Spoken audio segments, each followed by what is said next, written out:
오늘부터 우리 갈라디아서 묵상을 시작합니다. 신약성경 301페이지 갈라디아서 1장 1절에서 10절 말씀을 읽도록 하겠습니다. 신약성경 301페이지에 있습니다. 갈라디아서 1장 1절에서 10절 말씀 읽도록 하겠습니다.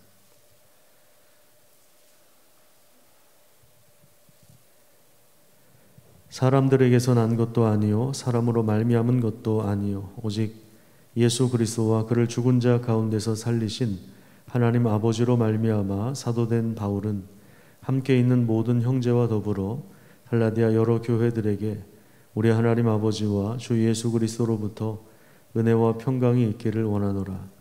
그리스도께서 하나님 곧 우리 아버지의 뜻을 따라 이 악한 세대에서 우리를 건지시려고 우리 죄를 대속하기 위하여 자기 몸을 주셨으니 영광이 그에게 세세토록 있을지어다. 아멘. 그리스도의 은혜로 너희를 부르신 이를 이같이 속히 떠나 다른 복음을 따르는 것을 내가 이상하게 여기노라. 다른 복음은 없나니 다만 어떤 사람들이 너희를 교란하여 그리스도의 복음을 변하게 하려 함이라. 그러나 우리나 혹은 하늘로부터 온 천사라도 우리가 너희에게 전한 복음 외에 다른 복음을 전하면 저주를 받을지어다. 우리가 전에 말하였거니와 내가 지금 다시 말하노니 만일 누구든지 너희가 받은 것 외에 다른 복음을 전하면 저주를 받을지어다. 이제 내가 사람들에게 좋게 하랴 하나님께 좋게 하랴 사람들에게 기쁨을 구하랴 내가 지금까지 사람들의 기쁨을 구하였다면 그리스도의 종이 아니니라. 아멘. 새로운 9월 하나님의 은혜 안에서 동행하시기를 바라고 또 복음의 능력으로 살아가시기를 축복합니다. 갈라디아 교회는 바울이 1차 선교 여행 때 지금의 터키 남쪽에 갈라디아 지역에 복음을 전했을 때 세워진 교회들입니다. 하지만 바울이 떠나고 유대인 신자들과 거짓 교사들이 들어와서 다른 복음을 전해 주었습니다. 구원을 얻기 위해서 예수 그리스도를 믿는 것도 필요하지만 동시에 할례도 받아야 된다는 것입니다. 인간적인 어떤 노력을 더 보태야 한다는 것입니다. 그러면서 사도 바울의 권위를 무시했습니다. 요즘식으로 말하자면 학위도 없는 짝퉁 목사라고 비난하면서 성도들의 마음을 이제 혼란스럽게 한 것이죠.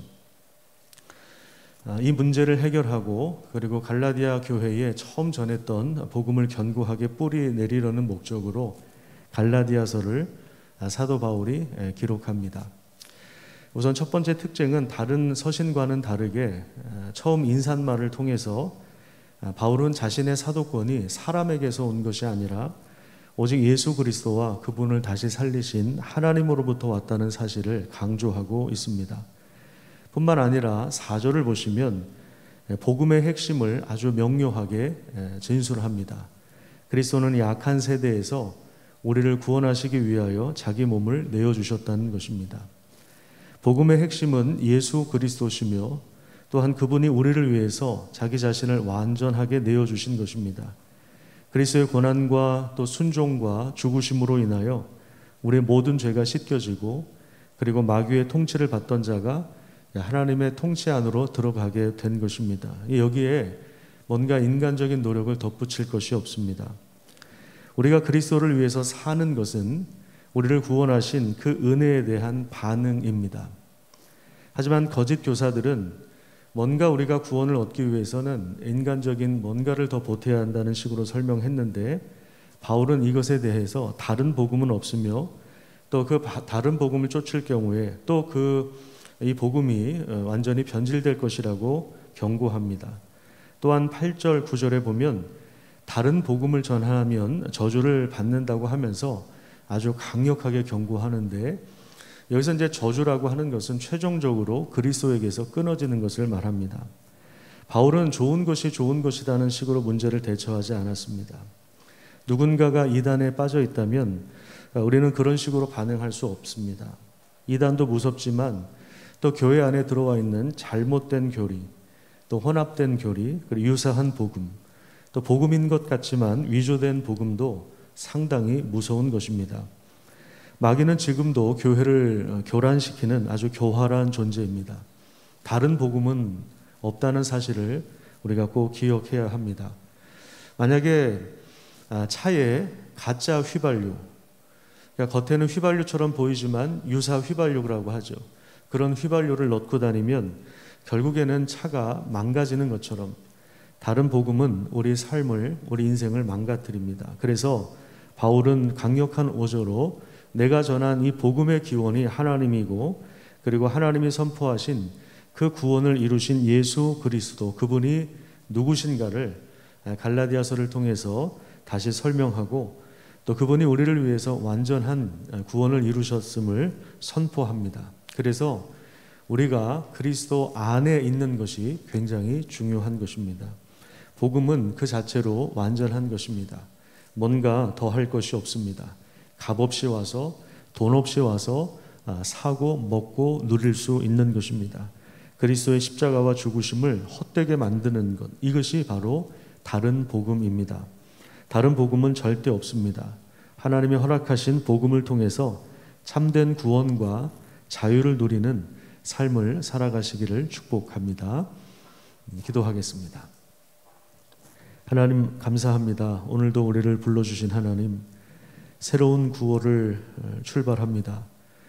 복음을 깨닫고 또 복음을 통해서 예수 그리스도의 은혜와 그 크신 풍성한 사랑과 긍휼을 알게 하여 주시며 그 능력 안에서 우리의 삶을 형성해 갈 수 있도록 인도하여 주시옵소서. 복음을 전했던 교회, 하지만 바울이 떠나고 나서 거짓 교사들이 들어와서 예수 믿는 믿음 외에 할례를 받아야 한다, 인간적인 뭔가를 더 보태야 한다는 다른 복음을 전했을 때 교인들이 혼란을 겪었고, 또 거기에 동조하는 자들이 있었기에 바울이 안타까운 마음으로 또 이 갈라디아서 서신을 썼을 때의 그 마음을 우리가 깨달을 수 있도록 인도하여 주시고, 또 이런 논쟁들을 통해서 복음의 진리가 무엇인지 우리가 확실하게 더 분별할 수 있는 계기가 될 수 있도록 하나님이 함께하여 주시옵소서. 혼란스러운 시대에 복음의 의미를 정말 깨닫고 또 복음으로 우리 삶을 형성하고 또 복음을 누리고 복음을 전수하는 우리 성도들의 삶이 될 수 있도록 하나님께서 오늘도 붙잡아 주시옵소서. 많은 비가 내렸고 또 예정되어 있는데 하나님께서 우리 성도들의 삶을 지켜주시고 이 세상에 하나님의 복의 통로로 존재할 수 있도록 하나님이 늘 함께하여 주시옵소서. 여러 가지 기도 제목을 가지고 하나님 앞에 나아갑니다. 하나님께서 함께하여 주시고 또 역사하시고 응답하여 주시며 우리 몸과 마음이 연약한 부분들을 하나님이 치유하여 주셔서 회복의 역사도 일어나게 하여 주시옵소서. 또한 우리 찾는 이들을 위하여 기도합니다. 하나님 그들에게 복음을 전할 수 있도록 도와주시고 선명하게 복음이 증거되게 하여 주시고 또 예수 그리스도를 통해서 참된 자유를 누리는 그런 삶을 살도록 역사하여 주시옵소서. 감사드리며 예수님의 이름으로 기도드립니다. 아멘.